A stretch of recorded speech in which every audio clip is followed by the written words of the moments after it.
আসসালামু আলাইকুম, welcome to SS express মিডিয়াতে, যেখানে কঠিন পড়া হয়ে যায় একদম ইজি। আজ আমরা এসএসসি অ্যাকাউন্টিং এর চ্যাপ্টার 6 জাবেদার অধ্যায়টা এক ক্লাসে কমপ্লিট করব। ডেবিট ক্রেডিট দেখলে কি কনফিউজ হয়ে যাও? কোনটা ডেবিট কোনটা ক্রেডিট এটা বুঝতে পারো না? শেষ চিন্তা এখন শেষ। আজকের এই ভিডিওতে আমি এমন একটা শর্টকাট শেখাবো যাতে তুমি 5 সেকেন্ডে যে কোনো জাবেদা এন্ট্রি দিতে পারবে। ব্যক্তিবাচক, সম্পত্তিবাচক, নামিক সব ক্লিয়ার হয়ে যাবে। Proper journal exam hacks and all in one.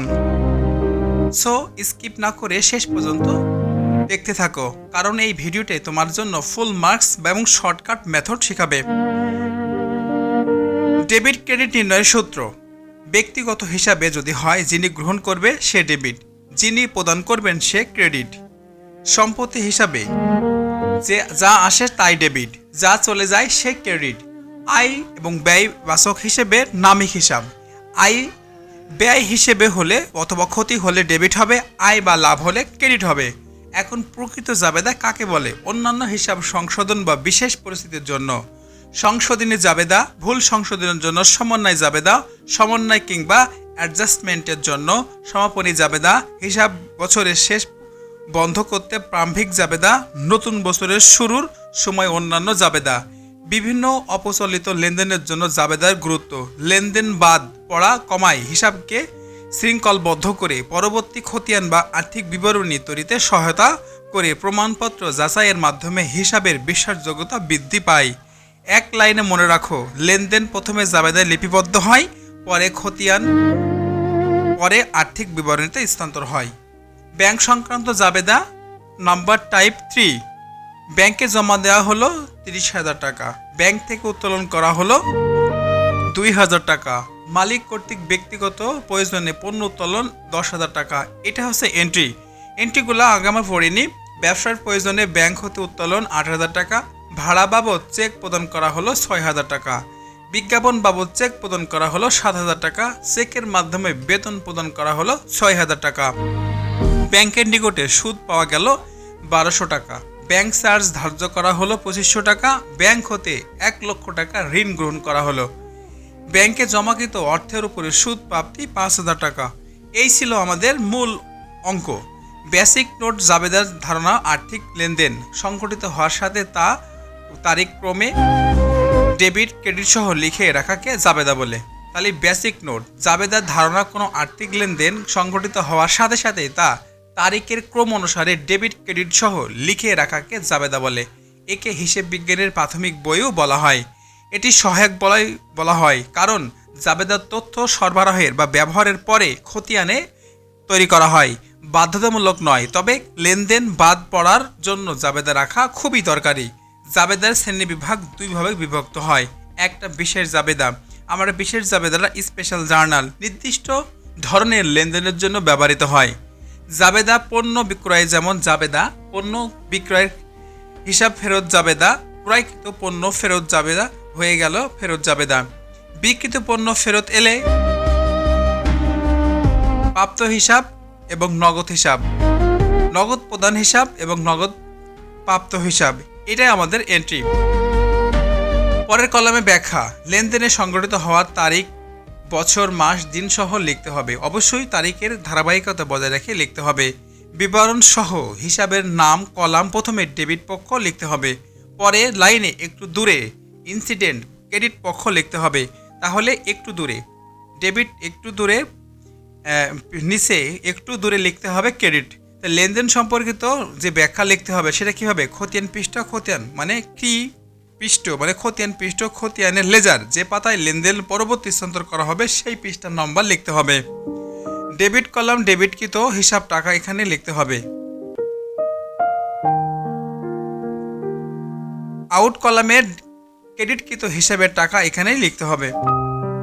সাধারণ জাবেদা দাখিলা প্রদানের বিশেষ বিষয়: ডেবিট ক্রেডিটের পক্ষ নির্ধারিত লেনদেনের কমপক্ষে একটি ডেবিট একটি ক্রেডিট থাকতে হবে। কখনো একাধিক ডেবিট ক্রেডিট একাধিক ক্রেডিট থাকতে পারে। ডেবিটের নোট ক্রেডিটের মোটেই হতে হবে। সঠিক হিসাব শিরোনাম ব্যবহার ভুল বা অপ্রাসঙ্গিক শিরোনামের ব্যবহার করলে প্রকৃত আর্থিক চিত্র প্রকাশ পাবে না। পণ্য, মাল, চেক ইত্যাদির নামে কোনো হিসাব খোলা যাবে না।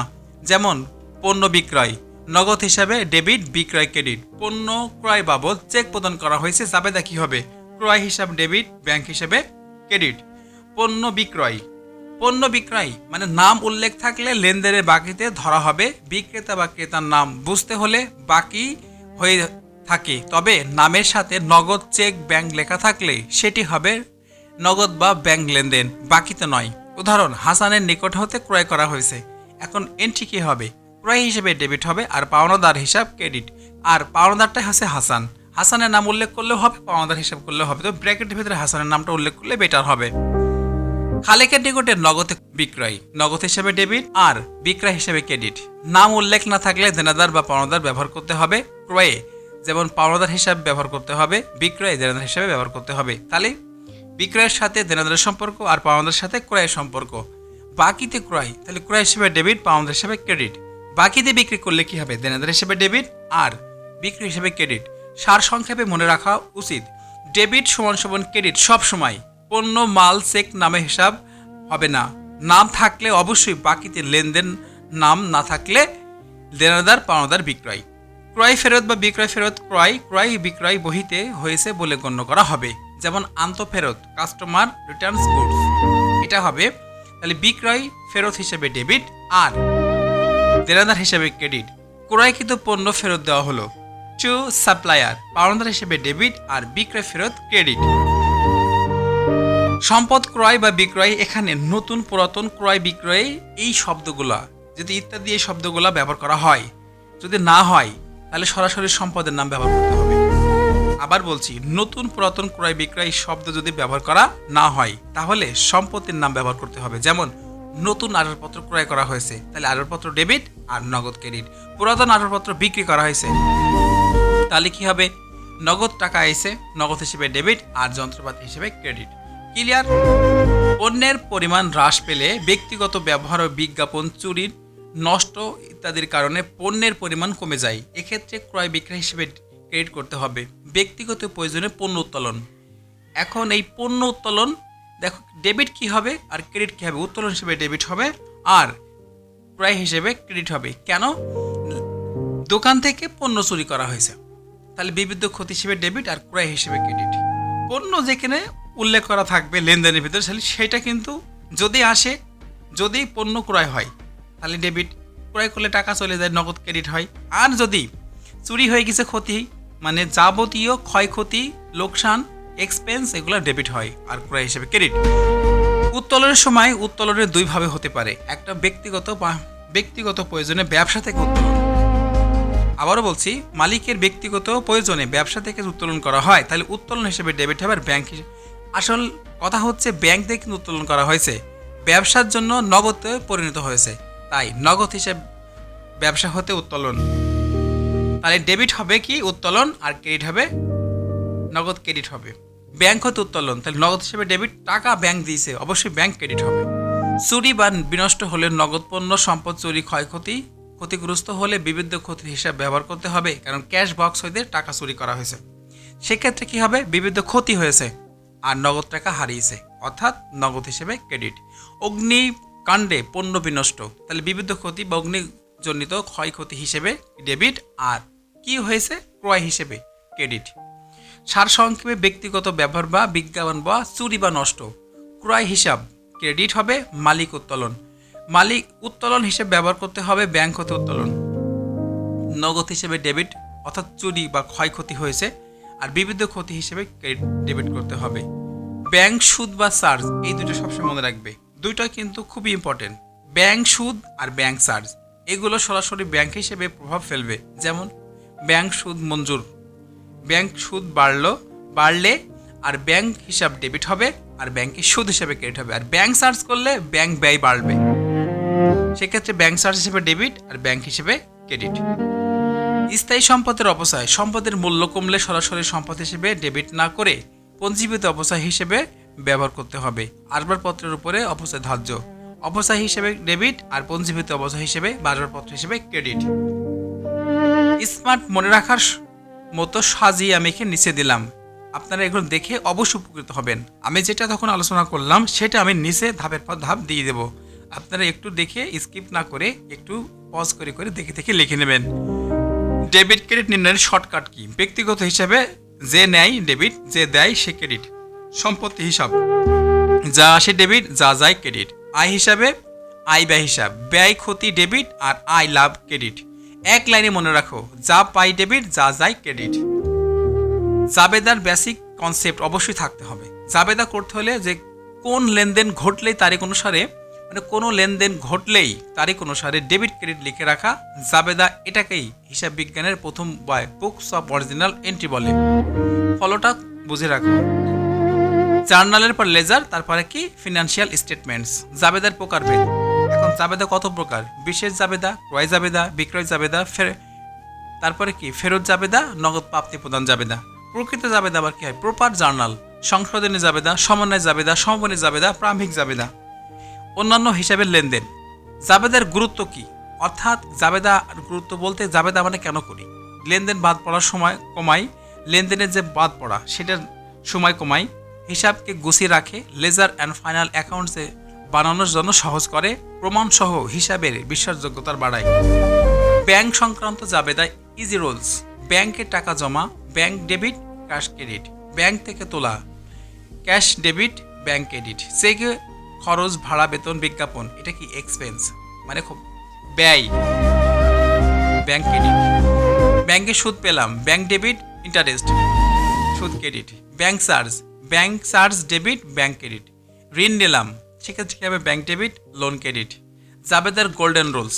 আসল কথা কি, সবসময় debit credit, debit equal credit, অন্তত একটা ডেবিট প্লাস একটা ক্রেডিট থাকবেই। ভুল নাম ব্যবহার করা যাবে না, পণ্য বা চেক, এই জিনিসটা মাথায় রাখতে হবে। গুরুত্বপূর্ণ টিপস, এক্সাম হ্যাকস। নাম থাকলে বাকিতে লেনদেন, নাম না থাকলে লেনদেনাদার পাওনাদার ব্যবহার। ওকে।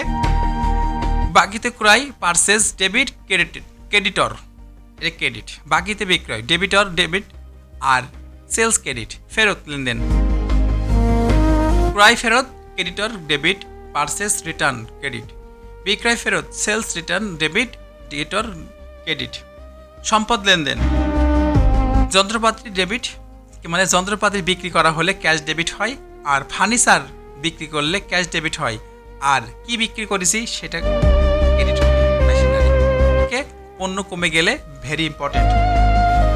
ব্যক্তিগত ব্যবহার করলে ড্রয়িং বা ডেবিট, আর পারচেস ক্রেডিট। চুরি বা পণ্য বিনষ্ট হলে লস ক্রেডিট, পারচেস ডেবিট।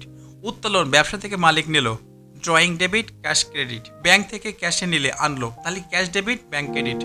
চুরি বা ক্ষয়ক্ষতি, টাকা নিলে লস ডেবিট, ক্যাশ ক্রেডিট। পণ্য বিনষ্ট হলে লস, পারচেস। অপচয় ডিপ্রিসিয়েশন, সরাসরি সম্পদ কমাবে না, কারণ ব্যবহার করো অ্যাকুমুলেটেড ডিপ্রিসিয়েশন এন্ট্রি।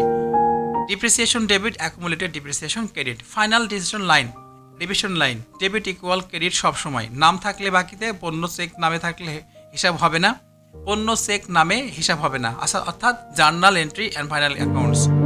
আজকের এই ক্লাসে আমরা পুরোপুরি আলোচনা করলাম এসএসসি, এইচএসসি যারা বিশেষ করে জার্নালে সমস্যা, জাবেদায় সমস্যা, তাদেরকে বলছি এসএসসি এবং এইচএসসি, অথবা যারা অনার্সে আছে প্রিন্সিপাল অ্যাকাউন্টিং, তাদের জন্য বেস্ট এই ভিডিওটা হবে। কারণ এখানে হচ্ছে লেনদেনের প্রধান যে আমাদের চ্যাপ্টারটা, সেটা হচ্ছে 6 চ্যাপ্টার এসএসসিতে। সেক্ষেত্রে আমাদের জাবেদা ছাড়া হিসাব বিজ্ঞান বৃথা, তাই জাবেদা অবশ্যই করতে হবে এসএসসি, এইচএসসি এবং অনার্স ফ্যাকাল্টির যেই স্টুডেন্ট হোক না কেন।